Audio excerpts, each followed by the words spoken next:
All right, so today we've got Amelia Chamberlain. We hired her in the fall of 2019 as the new director. She's the third director in the 5 years I've been on the board, or this is my 6th year. So we're glad to have her. She's done a great job with the museum, and I'll let her do the rest of her introduction and talk about what's going on at the museum.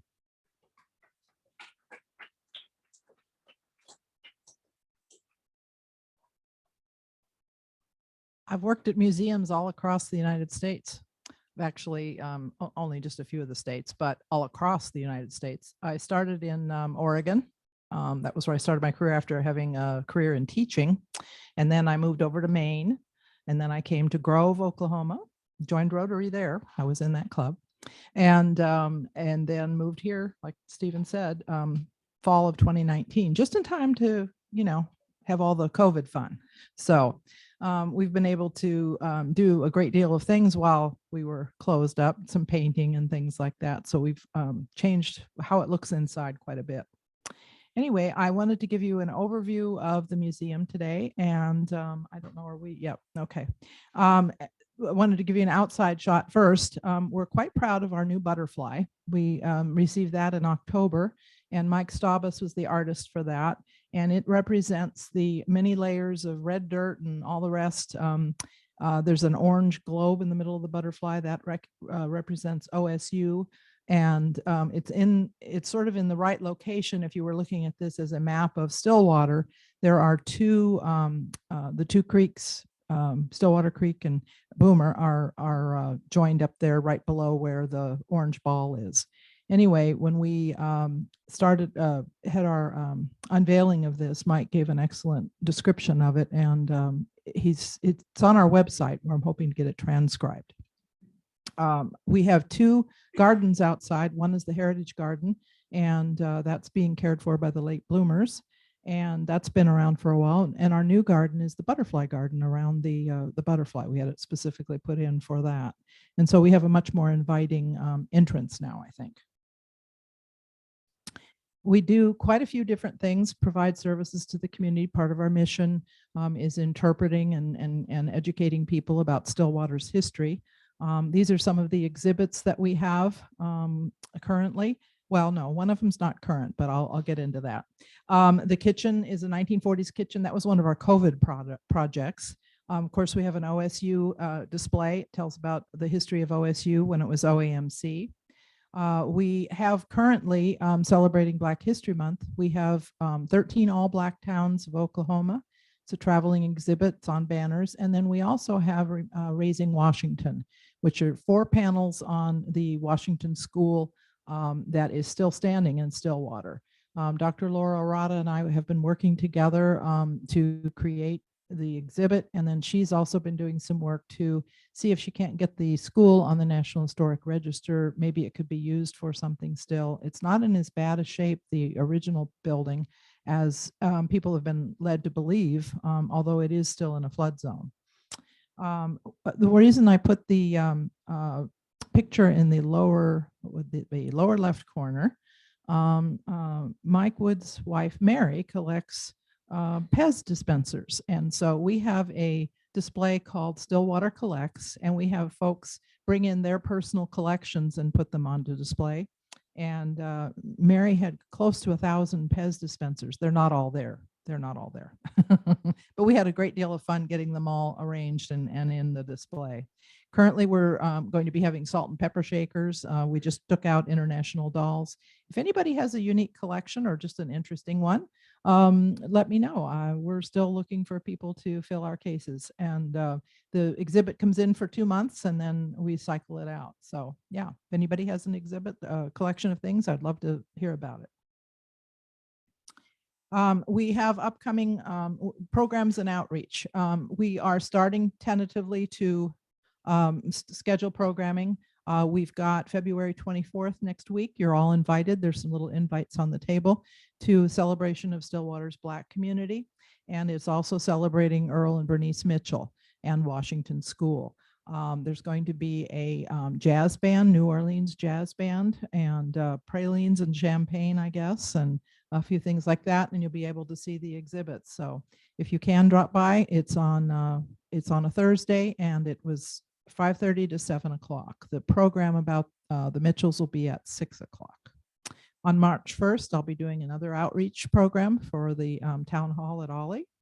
Medela Gallery, we reach out into the community. They contacted us about they have a World War II photography exhibit going up, and they wanted something to juxtapose with that. And so we have some 1940s hats. So you're going to get to see both of those things when you go to Medela Gallery between those dates. We were contacted by the Freedom's Brass Band, which is part of the Air Force Band of the West, and they're coming on March 5th and presenting a free concert in the auditorium. So please mark these things down on your calendar and come see us. March 12th, there's a flyer on your table. We have about 10 or 12 different organizations participating in the Family History Fair. And it's all the different ways and resources that are available to you to recreate your family history. And that's not just genealogy, but the stories and all of that. April and May, we are starting to schedule some of the school groups for our 3rd grade How Oklahoma Began. And we can always use volunteers for that. So if anybody's interested in helping us out, it's a couple hours in the morning. Let me know about that. And then we discussed at the board meeting yesterday that we wanted to try and get back to doing our maybe not cool classics, but a concert series. We are known for having a concert series in July when it's hot and nothing else to do. And you can come into the nice cool building and hear some wonderful music. We have great acoustics there. And so far as research is concerned, we have a number of different materials available. I mentioned the Family History Fair. There's a display there called Piecing Together the Past. That's on display right now at the museum. And we're just sort of showcasing some of the different resources that we have available at the museum in case somebody wants to come in and do some research. You don't have to come into the museum, though. We hope you do. But you can access some of our digital files on Digital Prairie through the Oklahoma libraries. And we've also recently become a partner with the Oklahoma Historical Society on their Gateway to Oklahoma history site. And there's our partner page. And we have had some different grants that have enabled us to scan and digitize collections and chamber meeting minutes and safety records from Stillwater, variety of different things. So those are up and available for people to see, and we'll just be adding to that over time. Of course, we have historic photographs. And another thing, we can always use volunteers, interns, and work study. We provide a place for people to do their internships and work study, and for people who are looking for something to do. Juthi in the upper right-hand corner came to me. She's from Bangladesh and wanted to come. She's not able to work. She doesn't have a work visa that she can, but she wanted to volunteer, and she's been instrumental in taking care of some of our data entry. We always have the folks that come out in the fall and the spring. What do you call it?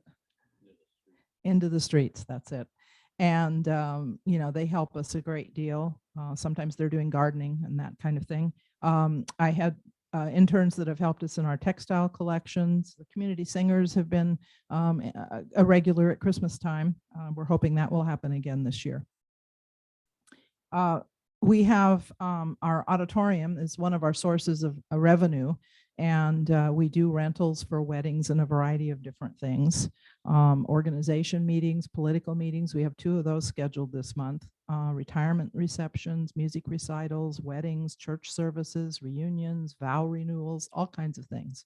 It's an intimate space, seats about 200 people, and the acoustics are great. And so you can't look for anything better. The seats are a little hard. I'm sorry. Shouldn't have said that. But we do provide cushions. We are trying to increase our revenues in a number of different ways. And one of those is in our museum gift shop. And we've recently got some new merchandise.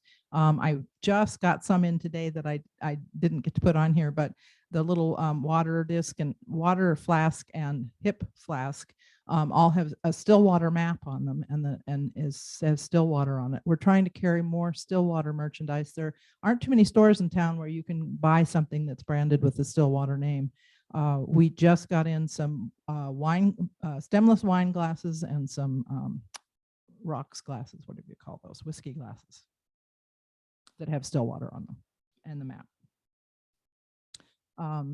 We are supported through a number of different ways. We have a membership program, and our membership starts as low as $50. If you become a $120 member, we have a benefit that's through the National Association of Reciprocal Museums. You can visit museums all across North America for free if you are at that level. You get a little card with a sticker on the back, and that's been the result. It has resulted in several memberships at that level. We also have a corporate sponsorship program, and we probably have about 12, 15 corporate sponsors right now. And we give them a variety of different benefits depending upon their level of sponsorship.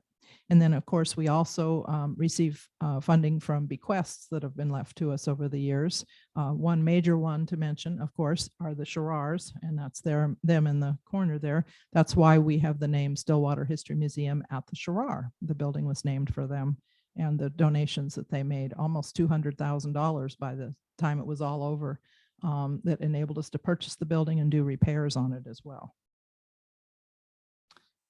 We have received a number of grants over the past 3 years. Practically the first day I was came to the museum, Bill Bryans took me to a workshop, and we applied for our first one, and that was the digitization of chamber. And I can say that very fast. Did you notice that? Digitization. I've practiced. Chamber commerce meeting minutes, and then the safety record reports, which I mentioned. Our second one was a textile collection organization and rehousing. And then we just heard we've got a $20,000 grant to rehouse and digitize some of the Helt photography wedding negatives. There are over 1,800 of those. We all during COVID, we were looking like everybody else, and we participated in the payroll protection plan. We got some funds from ARPA that are going to allow us to update our amplifier and microphones, much needed, in the auditorium. And then we also have some security cameras as well. And of course, there's one that was very, very important. Almost right after I got here, started working with David Peters and a few others, and Mike Zelda Lorenz. I was trying. Anyway, the 3 Rotary clubs in town got together, and you guys funded our renovation on our bathrooms. We have 2 accessible ones, one downstairs, one upstairs. And I, wouldn't normally put bathrooms in a slide presentation for people to look at, but there they are. They are beautiful. I often take people when we do a tour of the building. I make them go in and look at the bathroom. Sorry, and I tell them who helped fund it too. So you're getting advertised almost daily. I didn't put a sticker in there. I didn't think that was tasteful. So anyway, okay, all righty. I got to the end before I knew I did. Okay, so we are open Tuesdays through Saturdays, 11 to 5. And you can usually find me there around 10. So sometimes if it's not possible for you to get there, I'll make arrangements. But our admission is, we request a $5 donation, but it's generally free. People come in, make donations. And I guess if there are any questions. Yes. So as a relative newcomer to the community, what's kind of been your wow factor? I know we take things for granted because we live here, but coming to Stillwater, what have you learned from a historical concept that surprised you? That's a good question. Oh, sorry. That's a good question. I'm not sure. Well, moving to Oklahoma, I was impressed by the many cultures that are represented here. Moving to Stillwater, I don't know about the historical aspect or not, but having OSU in town and making this town, it helps to make this town very vibrant, and certainly more choices and more culture and that kind of thing. Yeah. Boomer Lake, I like that. Yes. So what is your annual operating budget as opposed to special projects like restrooms or whatever? Right. It runs between about 93,000 and 100,000. Depends. Generally the 100,000 is because we do have some grant projects thrown in there. Yeah. And the source Well, probably our largest source would be from the associate membership program. I would say that's about a quarter of it.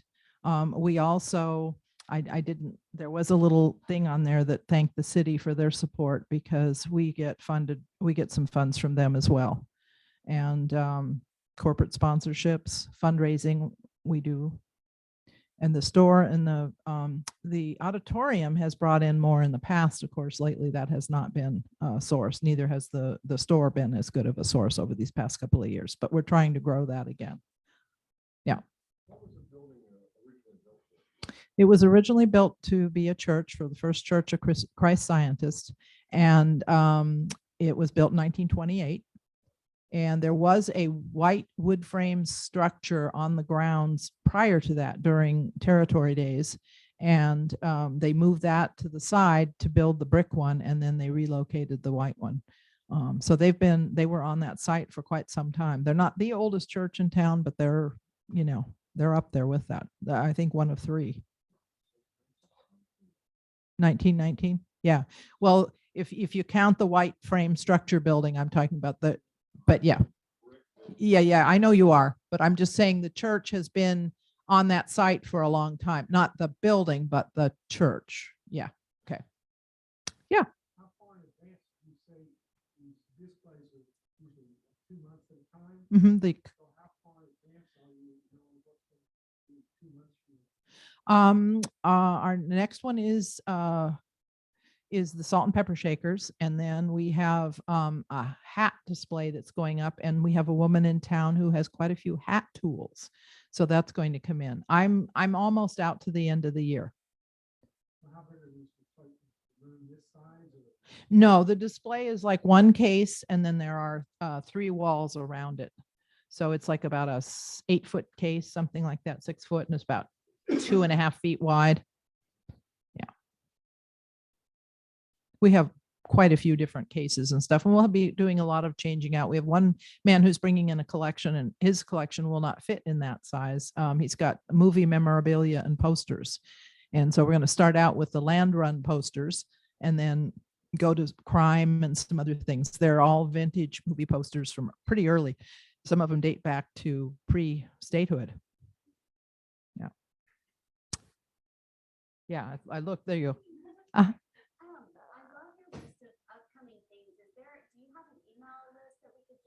Sure, you can. Well, you can like us on Facebook.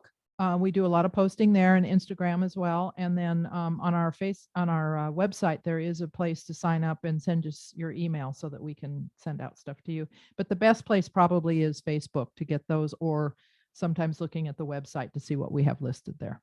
Usually the most current newsletter is there. And if you become a member, of course, you know, $50 membership is all it takes. And then we send you a newsletter, and you would know all that quarterly. Is that an annual fee or? It's an annual fee. You pay it usually the starting of the year. We just started doing our recruitment renewal for renewals. If you happen to sign in October, November, or December, then we put you into the next year. And so your membership is good for, you know, a few more months. It's just a lot easier we have 1.25 staff. And so it's just a lot. Yeah. Don't laugh. But we have 14 or 15 board members who are all very helpful. And they, it was just a lot easier to have it be an annual and not have to send them out monthly. Yeah. Question. Okay. Depending upon who, if you were close friends or not, Leonard and Grace Sheerar, or Mike and Molly, as they were known by their friends, gosh, I don't know a lot about them personally. I just know that Mike's mother collected buttons, and that was one of our first collections in the museum. And she was from New York originally and moved down here. They were very active in the Arts and Humanities Council, and so when it wanted to locate in a building, then they helped to get that facility purchased. And then when we went our separate ways from the Arts and Humanities Council, we were always in the basement. Then the Sheerars helped us to do that as well. we're fortunate to have 80%. The other, 0.5 is back watching the museum. So in case somebody comes in, we do make use of work study students and all of that, but they come and they go. I've got one leaving this Friday, unfortunately. She's been with me for almost 2 years, and she's gotten a job at the ticket office. So she's in marketing and sports. So anyway, I enjoy them while they're there, and they've been very beneficial. But yeah, 1.5. We do. We did downsize it a little bit. It used to be the whole entryway, but now we've got maps up in the entryway, and we did a little bit of painting, and so the museum's not all black and white and gray anymore. About my 3rd month there, I kind of said to Stephen, "Do you mind?" He says, "You're the director." So my other half and I, my 0.5 and I, both love painting, thank heavens. So we painted the arches and stuff. And so it's quite colorful when you come in, but it all works somehow. So, any other questions? Well, thank you for your attention, and I hope to see you all out there.